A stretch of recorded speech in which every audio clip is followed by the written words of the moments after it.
pour ce retard. Bon, on a fait... Bon, la réunion de groupe a duré parce que j'ai souhaité qu'on puisse prendre le maximum de temps, toutes les interventions puissent être faites et puis que voilà, chacun puisse s'exprimer. Bon, sur les différents points qui ont été évoqués. Tout d'abord, il y a quelques-uns qui s'interrogeaient parmi vous sur la scission du groupe, etc. Tout le monde a rappelé unanimement son volonté d'unité et d'unité à l'intérieur du groupe. Ce sujet a été largement évoqué. Ensuite, sur le reste. Sur le reste, on a il y a deux choses. Il y a d'abord la réunion de ce soir autour de Gérard Larcher avec les présidents de région, etc.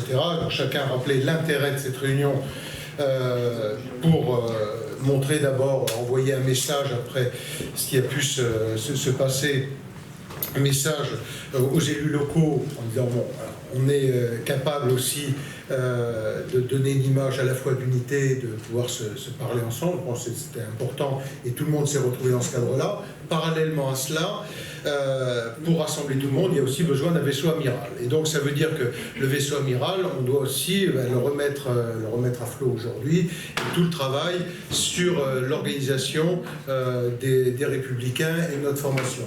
On a un sujet qui se pose rapidement, qui est celui de la date des élections, parce qu'à partir de là, ça se décline pas mal de choses. Bon, il y a trois hypothèses. Il y en a une qui semble plutôt écartée et deux qui restent en discussion à ce stade. Il y a soit des élections très rapidement. Vous savez que dans nos statuts, on est, je ne sais plus, entre 55 et 70 jours, quelque chose comme ça. Donc, ça veut dire que ce serait une élection entre le 20 juillet et début août. Dans l'immense majorité des interventions qui ont été faites, pratiquement tout le monde a écarté cette hypothèse de faire des élections au mois d'août. Je pense que c'est pas ça qui est... on ne voit pas comment les organiser correctement dans ce cadre-là. Ensuite, il y a deux écoles. Soit on est sur deux hypothèses. Soit on est sur des élections, disons, fin septembre, début octobre, mi-octobre, qui permettent d'avoir une campagne interne à partir de septembre, en gros. Soit sur une autre logique, qui est d'enjamber les municipales. Les deux se défendent. La première permet d'avoir rapidement nos élections internes et donc autour d'une nouvelle équipe qui sera reconstituée de se remettre au travail. L'autre hypothèse fait qu'effectivement c'est pratiquement 8 mois, 9 mois avant les élections, mais on peut aussi utiliser ce temps pour prendre le temps de redéfinir une ligne politique, une méthode, un processus de sélection de notre candidat à la présidentielle, mais d'abord une ligne politique. Ceci étant, elle présente aussi un certain nombre de difficultés. La difficulté, c'est d'être capable de se mettre d'accord sur une équipe transitoire qui va durer dans le temps. Donc voilà où on en est aujourd'hui des discussions. Donc à la fois la volonté, dire tout l'intérêt qu'il y a autour de l'opération, l'initiative qui a été prise par Gérard Larcher, mais qui est un signe aux collectivités et aux grands électeurs. Et tout ça ne marche que s'il y a un vaisseau amiral solide, donc il faut les deux. Et on est à ce stade des discussions. Sinon, vous avez vu sur la convocation l'initiative des jeunes qui étaient prévus avant en fait la démission de Laurent Wauquiez. Et moi j'avais souhaité qu'on puisse faire notre point de presse simultanément, parce que d'abord je pense que c'est une bonne initiative, ils vont vous la présenter eux-mêmes sur cette idée du renouvellement, donc il peut s'élargir, mais je ne veux pas déflorer le sujet, je vais laisser le présenter. Et puis, donc oui, il y a ces points, du coup ça m'a fait perdre le fil, mais bref, voilà. Toujours la bonne déjà. C'est ça, c'est le signe qu'on vieillit et qu'il y a besoin de renouvellement. Allez, s'il y a quelques questions, j'y réponds, puis après, je laisse la place. Juste, pardon, oui. Si il y a une élection du chef, du président à la rentrée, on va dire en septembre-octobre, là, est-ce que ce serait sur la base d'une primaire? Non. Alors, ce qui a été évoqué, non, après, on peut tout faire à ce stade. Bon, ce qui a été évoqué d'ailleurs par un certain nombre de nos collègues, là aussi, bon, c'est pour ça que les débats, il faut les poser aujourd'hui. Beaucoup dans les interventions ce matin au groupe en disant est-ce qu'il ne faut pas choisir un président qui soit l'animateur, l'organisateur à l'intérieur du parti, mais qui par ailleurs ne soit pas engagé que, lorsqu'il y aura une primaire ou pour la préparation pour les élections présidentielles. C'est-à-dire que le rôle du président du parti est un peu... pas dans l'esprit, on l'avait jusque maintenant, mais plutôt quelqu'un qui s'engage à ne pas être candidat à la présidentielle, mais en revanche à animer, à fédérer le parti. Oh, ça, vous savez, il y a 104 députés au groupe, je pense qu'il y a 103 hypothèses. Hein. Voilà, bon, là aussi, une difficulté qui a été évoquée par plusieurs d'entre nous, sur l'interdiction du cumul des mandats aujourd'hui pose une vraie difficulté. Et il faut aussi qu'on trouve les moyens d'avoir à la fois des échanges plus nourris entre les élus locaux et les parlementaires, parce qu'avant le sujet était simple, puisqu'on avait 70% du groupe, en tout cas bon, des républicains qui étaient des députés maires. Donc le sujet de la parole des maires était de fait entendu. Donc là, il faut qu'on trouve voilà, le moyen de recréer ces liens avec cette loi imbécile qui était l'interdiction du cumul des mandats. L'idéal serait bien entendu de revenir dessus, ça permettrait de résoudre les choses. Vous êtes plutôt favorable à l'option 1 ou à l'option 2 sur le calendrier des élections? Moi, j'ai dit ce matin que je n'avais pas de religion, de fête là-dessus. Il y a une option que j'ai écartée dès le départ, c'est celle de faire les élections en juillet-août, ça me semble vraiment pas sérieux. Après, les deux, bon, on peut argumenter sur les deux sens, c'est-à-dire qu'on voit bien que pour enjamber les municipales, ça veut dire qu'il faut qu'on ait une direction transitoire qui soit solide, acceptée par tous, respectée par tous. Donc bon, c'est pas simple, mais elle permet de faire un vrai travail au fond avant d'aborder notre élection. Bon. L'autre hypothèse permet de purger l'élection tout de suite et puis bon. Les deux se défendent, mais de toute façon, ça peut se faire que de manière, de façon consensuelle. Si on n'arrive pas à se mettre d'accord sur une équipe de transition, etc., bon, autant passer à l'élection tout de suite.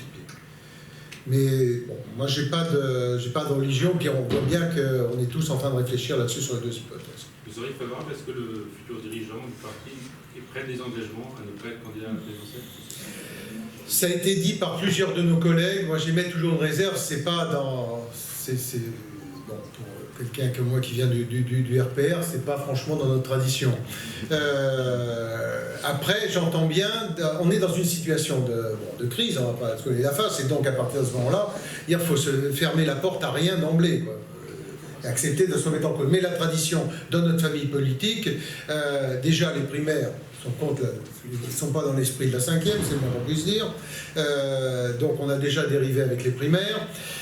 Alors maintenant, est-ce qu'on pousse le bouchon plus loin? Alors après, certains de nos collègues ont émis aussi l'autre hypothèse. Est-ce qu'aujourd'hui, il faut un président de parti en tant que tel, ou est-ce qu'il faut plutôt un poste de secrétaire général qui soit l'animateur? Donc tout ça a été posé, c'est pour ça que la réunion de groupe a duré. On a été à la fois, je pense, les uns et les autres en témoigneront dans un climat d'unité et de volonté vraiment de se serrer les coudes dans ces moments-là, mais de se poser toutes ces questions. Deux hypothèses. Spontanément, moi, ma philosophie, la manière dont on fonctionne, c'est que le président du parti a vocation à être candidat. Mais j'entends bien les autres arguments, dire qu'ils ne sont pas infondés. Voilà. Vous avez passé votre temps uniquement sur l'organisation ou est-ce que vous avez abordé un peu des sujets de contenu et de politique? Sur les sujets de contenu, ce qui était, et c'est pour ça qu'il y a tout l'intérêt du débat sur le fond, c'est qu'il y a un certain nombre de lignes sur lesquelles bon, on est clairement identifié, mais encore pas suffisamment, parce que la réalité de cette élection, c'est qu'on n'a pas réussi à trouver le chemin de crête entre le Front National et la République En Marche. Et on voit bien qu'on a été à l'étroit et on ne l'a pas trouvé, ce chemin de crête. Donc, tout ça, ça veut dire que notre discours n'a pas eu suffisamment de lisibilité. Parce qu'entre nous, je pense qu'on voit bien la ligne qui était défendue, mais en tout cas, l'opinion publique ne l'a pas perçue. Donc, soit ils n'ont pas voté pour nous, soit ils ont été à la pêche. On va appeler un chat un chat. Alors après, sur le fond, il y a les valeurs que l'on connaît, sur la valeur travail, sur la sécurité, sur un certain nombre de sujets, mais il y a aussi d'autres sujets sur lesquels il faut aller. C'est pour ça que soit on le fait en reconstituant, en faisant une élection relativement rapidement à l'automne, soit on prend les 6-8 mois pour le faire. Je pense à l'écologie qui a été évoquée par beaucoup, mais c'est aussi sur les sujets de société, c'est aussi sur l'économie numérique. Enfin, on peut en prendre... on a tout à rebâtir en sachant qu'on ne part pas d'une page blanche, parce qu'il y a eu un travail important de fait au parti. D'ailleurs, je veux dire que le travail qu'a fait Laurent a été souligné par plusieurs de nos collègues. On a d'abord un parti politique qui n'est pas au bord du dépôt de bilan, ce qui était quand même le cas il y a 18 mois. Ensuite, autour du travail fait par Guillaume Larrivé, il y a eu un certain nombre de conventions et qui ont fonctionné. Il y a le travail qui a été fait au groupe avec les PPL, dans les niches parlementaires qui ont été présentées. Donc tout ça, il faut le reprendre, mais il faut l'élargir parce que voilà, ça n'a pas marché. Oui, si. Non, vous avez salué, vous avez salué l'initiative Gérard Larcher en parlant des territoires, mais vous n'avez pas parlé, ou j'ai pas entendu, de l'élargissement vers le centre, vous en avez parlé, vous êtes plutôt sur cette ligne-là ou pas?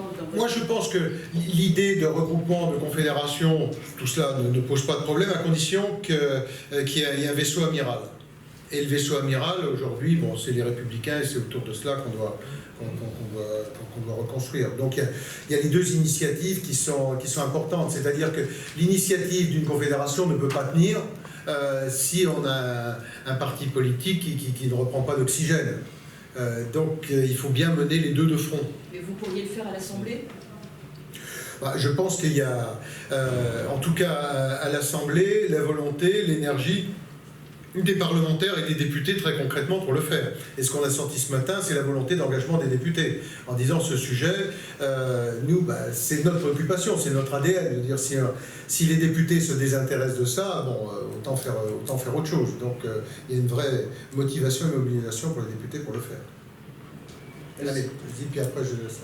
Est-ce que c'est tout à fait normal que les présidents d'associations d'élus qui sont par nature transpartisanes soient associés à une initiative qui se présente comme une volonté de reconstruire un projet de droite et du centre et accessoirement de sauver la majorité sénatoriale de droite?